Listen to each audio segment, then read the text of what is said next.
주님 은혜가 오늘도 우리와 함께하는 줄 믿습니다. 어제 우리 온데이 하면서 은혜 많이 받았지요. 그렇다고 해서 오늘 은혜 안 받아도 되는 게 아닙니다. 받는 김에 더 받아야 돼요. 기회가 늘 있는 게 아니에요. 우리 지금 그 교회에서 충성하는 집사님들은 이 금요일 날부터 주일이에요. 금요일 날 오후부터 주일에 7시부터 다 교회 와요. 오후에 저녁에 7시에 교회 오면 그래서 애들 요들송을 가르쳐요. 엄마 아빠가 찬양 연습하고 이러는데 애들은 밑에서 그냥 막 뛰어다니니까. 참 어제 놀라운 일이 있었던 게 그 아이들이 의자를 딱 부러뜨렸는데 금세 고쳐놨더라고요. 애들이 고친 건 물론 아니라 애들 아빠들이 고쳤겠지요. 이야기 다 들었습니다. 아이고 참 수고하셨어요. 이 녀석들이 그냥 엄마 아빠 열심히 충성하는 동안에 그냥 교회 여기저기 다니면서 별별 일을 다 벌이고 있어요 지금.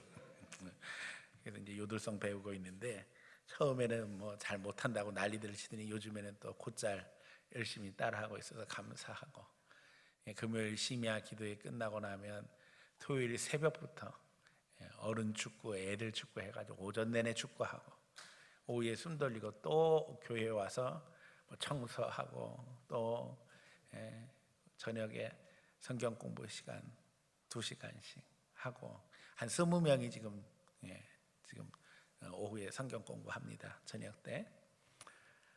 그리고는 이제 주일날 또 되는 거예요. 그러니까 우리는 어제 거의 대부분이 온데이만 생각하는데 사실 평소에도 그렇게 하는 사람이 교회 20-30명이 늘 그렇게 돌아가는 거예요, 교회가. 그러니까는 주일날 우리 교회 이제 출석하는 숫자가 낮 예배 기준에서 뭐 한 250명, 아이들까지 350명 요 수준에 와 있는데 실제로는 일주일 내에 돌아가는 연 인원은 800명입니다. 정신없이 돌아가고 있어요. 이제 여기 800명 중에 문화센터는 빠진 거예요. 문화센터 합치면 1000명이 들어오고 나가고 그러고 있는 거예요, 연 인원이. 그래서 하나님 앞에 감사하지요. 곧 2000명 될 줄로 믿습니다. 누구를 통해서? 알기는 너무나도 잘 알죠. 우리를 통해서 되는 거예요. 우리를 통해서. 우리가 때때로 염려하고 근심하고 뭐 고민할 게 없는 것이 다 하나님이 때가 되면 이루시는 것이고, 시간이 늦어져도 걱정할 것이 없는 것은 다 계획대로 됩니다. 그러나 중요한 것은 그 가운데 내가 열심 내는 게 중요해요. 다른 사람을 통해서도 하나님은 하나님의 일을 이루셔요. 그런데 내가 하나님 앞에 택감 받은 거예요. 그러니까 내 사명을 잘 감당해야죠.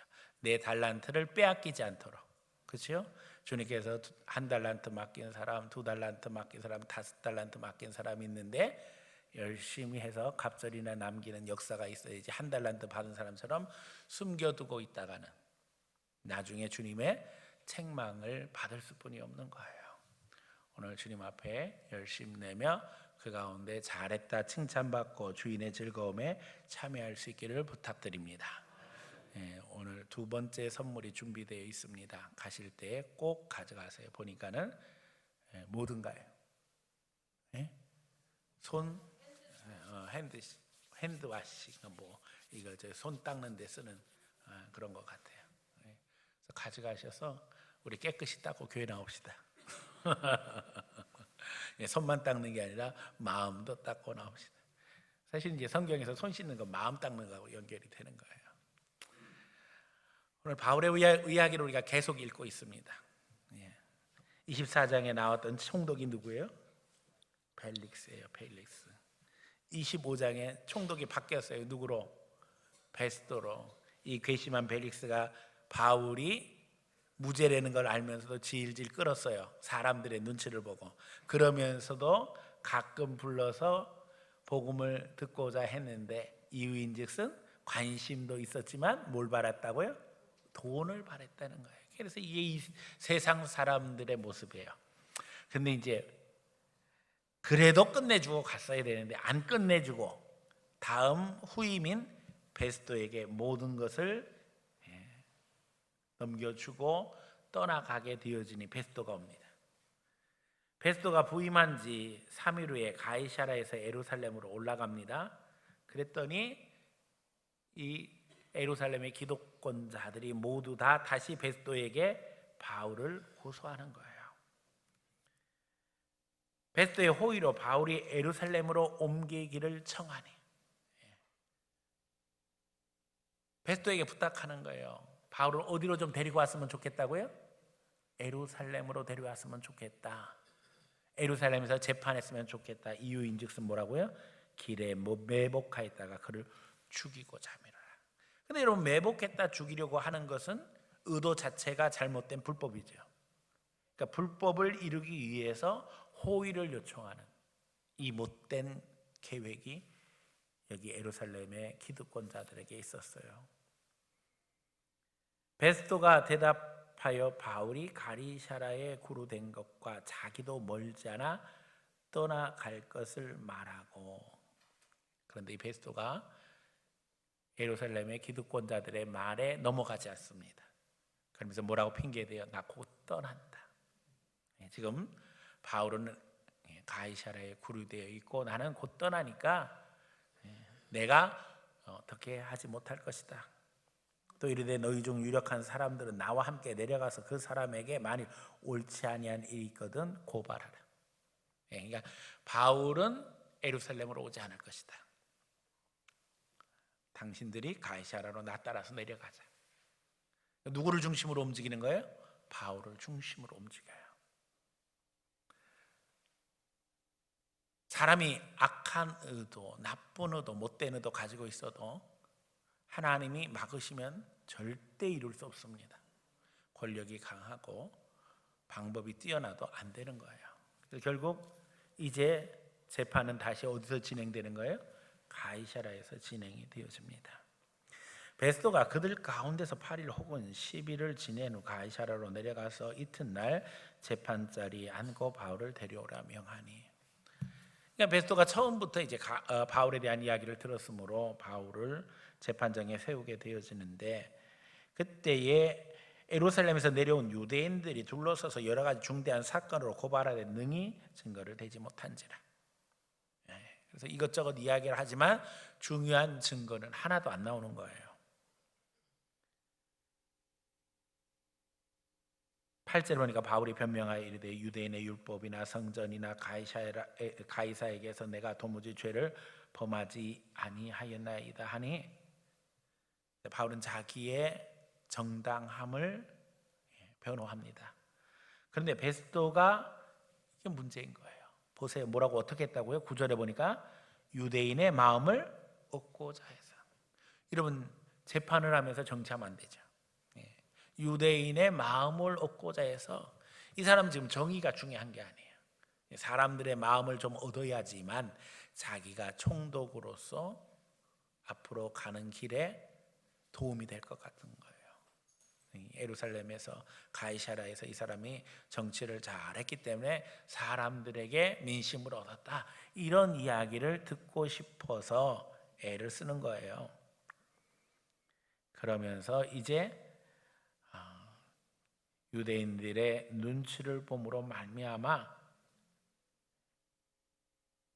이 바울에게 질문합니다. 내가 예루살렘에 올라가서 이 사건에 대해서 내 앞에서 신문을 받겠느냐. 자, 이미 유대인들이 바울을 예루살렘에 불러들이려고 하는 의도에 대한 이야기가 나왔습니다. 왜 불러올리려고 한다고요? 매복해서 바울이 가는 길에서 죽이려고 하는 거예요. 자, 바울이 판단할 때 올라가야 되겠어요? 말아야 되겠어요? 말아야죠. 그러니까 뭐라고 이야기해요? 난 예루살렘에 가지 않는다. 그러면서 마땅히 거기서 신문 받을 것이라 하면 10절에 앞에 보니까는 가이사라의 재판 자리에 섰으니, 다시 말하면 총독에게 재판받는다는 것은 이미 로마법에 의해서 판결을 받는다는 거예요. 그러니 나는 이제 가이사에게 상소할 것이다. 우리가 앞에서 본 것처럼 바울은 로마 시민권이 있었기 때문에 특권입니다. 그래서 로마의 시민으로서 황제에게 상소하고 황제에게 재판을 받을 권리가 있었어요. 아무나 함부로 로마 시민을 재판할 수 없었어요. 그래서 황제에게 재판받을 것을 상소하게 되어져요.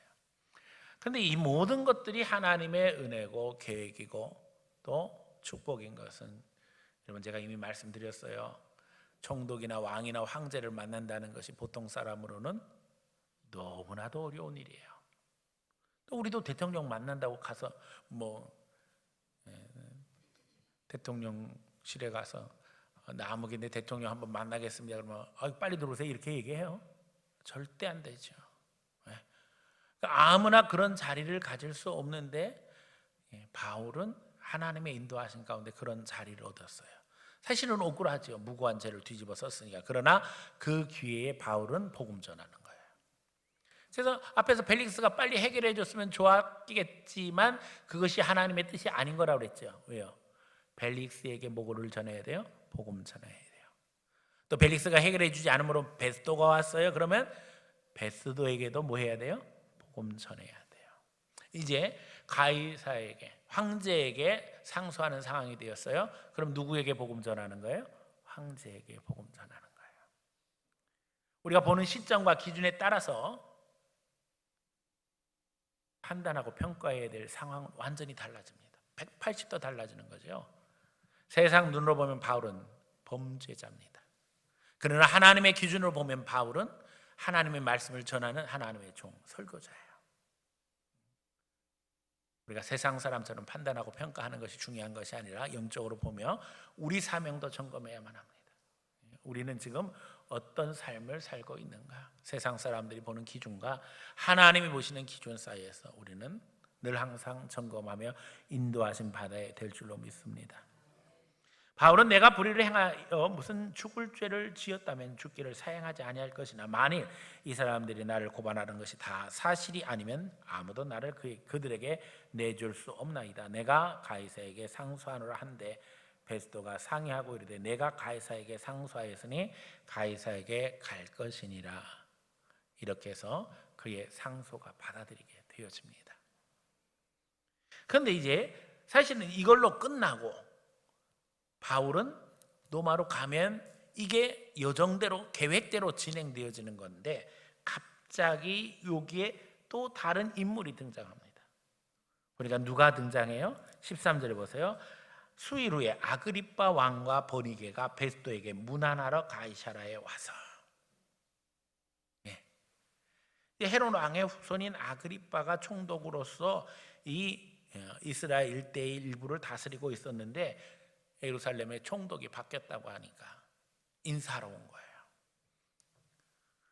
보통 우리는 낮은 사람이 높은 사람 찾아가요. 높은 사람이 낮은 사람 찾아가요. 낮은 사람이 높은 사람 찾아가야 되는 거죠. 그러니까 여기서 서일이 나타나는 거예요. 로마 총독이 이 아그리빠 왕보다 위인 것 같아요? 아래인 것 같아요? 로마 총독이 위인 거예요. 그러니까 아그리빠 왕이 문안을 하는 거예요. 이제 총독 받겠다고 하니까. 이게 이제 식민지의 현실인 거죠. 그래서 베스도에게 문안하러 가이사라로 왔는데 여러 날 있게 됩니다. 그때 베스도가 바울의 일을 아그리빠 왕에게 이야기하게 되는 거예요.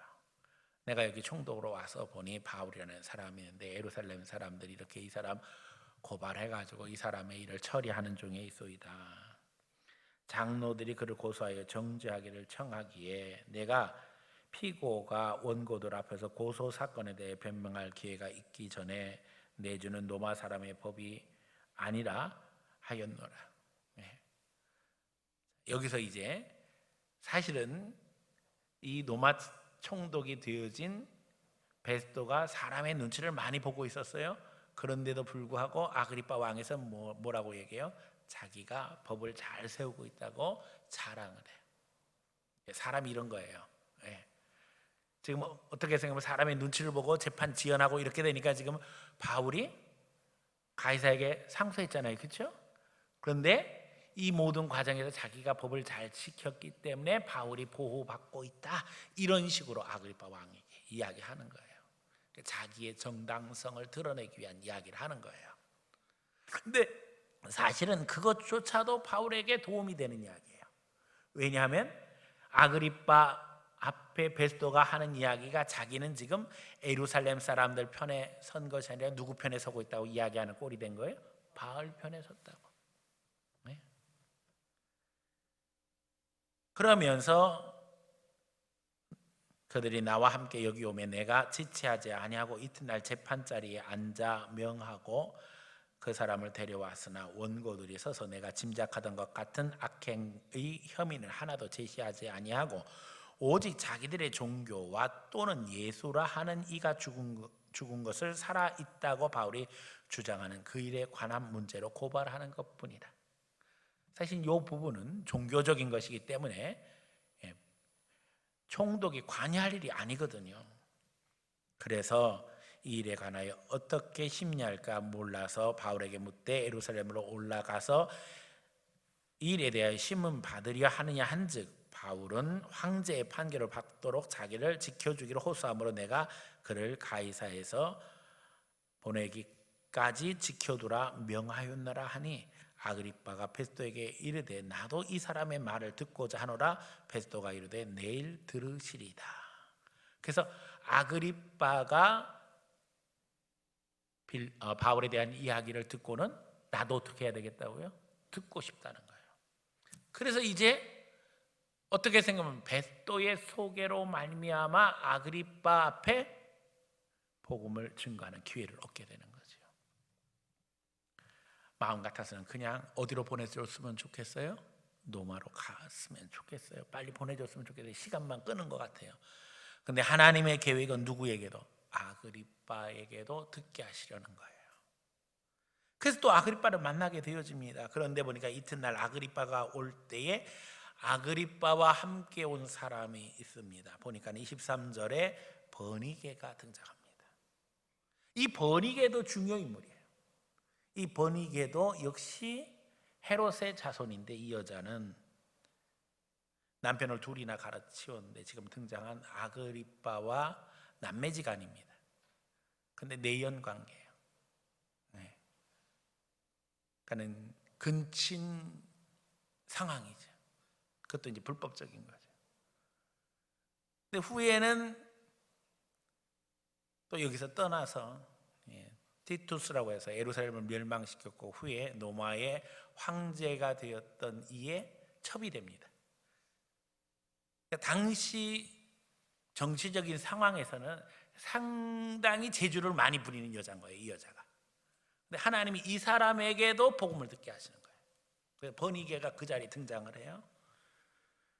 그런데 그런 상황에서 23절에 보니까는 어떻게 했다고요? 크게 위험을 갖추고 와서.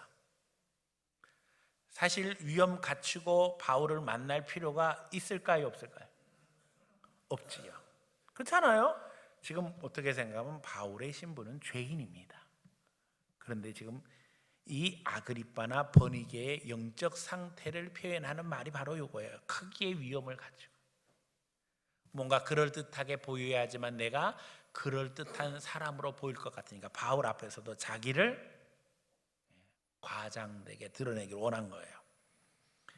자, 그런 상황에서 천부장들과 시중의 높은 사람들과 함께 접견 장소에 들어오고 베스도의 명으로 바울을 데려오니 베스도가 말하되 아그리빠 왕과 여기 같이 있는 여러분이여 당신들이 보는 이 사람은 유대의 모든 무리가 크게 외쳐 살려두지 못할 사람이라고 하여 예루살렘에서 와 여기서 내게 청원하였으나 내가 살피건대 죽일 죄를 범한 일이 없더이다.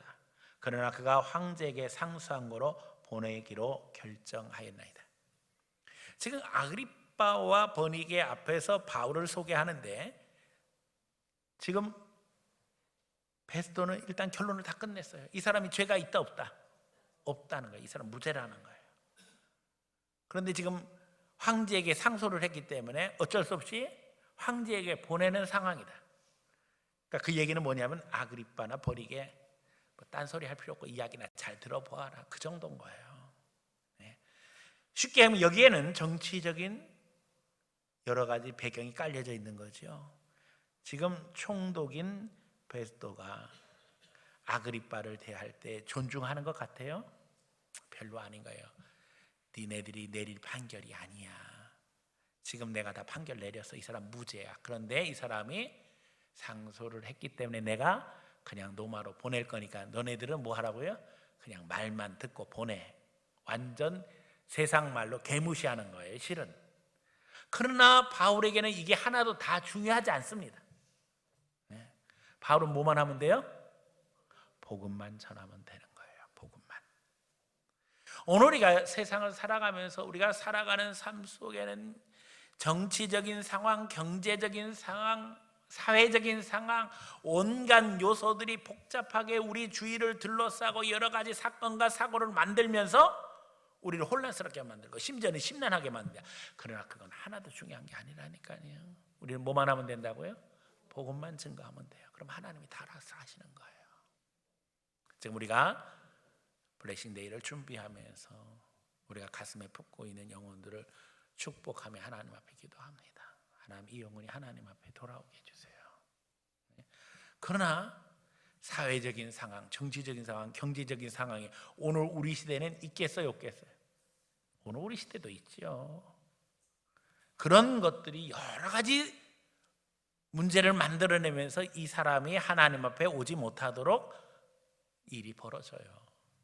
그러나 중요한 건 뭐라고요? 우리는 전하면 되는 거예요. 심으면 되는 거예요. 제일 중요한 것은 여러분 밭이 중요한 것 같지요. 그렇지요? 옥토밭, 길가밭, 가시밭, 돌짝밭. 그런데 거기에 심겨진 씨앗에 뭐가 있어요? 생명이 있는 거예요. 생명. 그러니까 역사가 일어나는 거예요. 여러분은 지금 뭐 하면 되는 거예요? 뿌리면 되는 거예요. 그게 중요한 거예요. 그러면 역사가 일어날 거예요. 하나님이 일하심을 믿으시기 바랍니다. 바울을 통해서 하나님은 일하셨어요. 그래서 가서 바울은 증거하게 되어져요. 기회 주시는 것만으로도 감사하지요. 여러분 주위에 불신자를 만나게 하시는 것만도 축복인 줄로 믿습니다. 내 가족 중에 안 믿는 사람 있다면 그들을 전도할 기회를 주신 것도 감사해야 될 줄로 믿습니다. 가족이 힘들다고 그러지만 사실은 제일 만만한 게 누구예요? 가족이죠. 제일 만만한 게 가족인 거예요. 그래서 어쩌면 더 힘든 거예요. 우리의 약점과 단점을 너무나도 잘 알아요. 그래서 힘든 거예요. 그러나 우리도 마찬가지인 거예요. 약점과 단점을 우리도 잘 알아요. 게다가 우리는 도와주시는 성령이 함께 하시니 여러분 낙심하지 말고 또 심는 거예요. 심고 또 심고 심고 또 심고. 그러면 하나님이 역사하신 줄로 믿습니다. 또 우리가 때를 따라서 가시밭에 뭐를 뽑아야 될까요? 가시도 뽑아야죠. 돌짝밭에 돌도 치워야 됩니다. 길가밭에 어떻게 했어요? 잘 구역을 정하고 사람들이 밟지 못하도록 다 경계도 만들어야 돼요. 그러나 제일 중요한 것은 복음에 생명이 담겨져 있어야 된다는 거. 그렇잖아요. 좋은 밥 만들어 놓고 그냥 뭐 갖다가 생명 없는 씨앗 뿌리면 싹 나요, 안 나요? 안 나요. 그러니까 하나님 앞에 가장 중요한 거, 예수 생명으로 무장하고 뿌리고 또 뿌리면서 계속 우리는 옥토밭을 만들자 기도하는 가운데 선한 인도하심이고 여러분 예수 이름으로 승리하기를 예수님의 이름으로 축원합니다.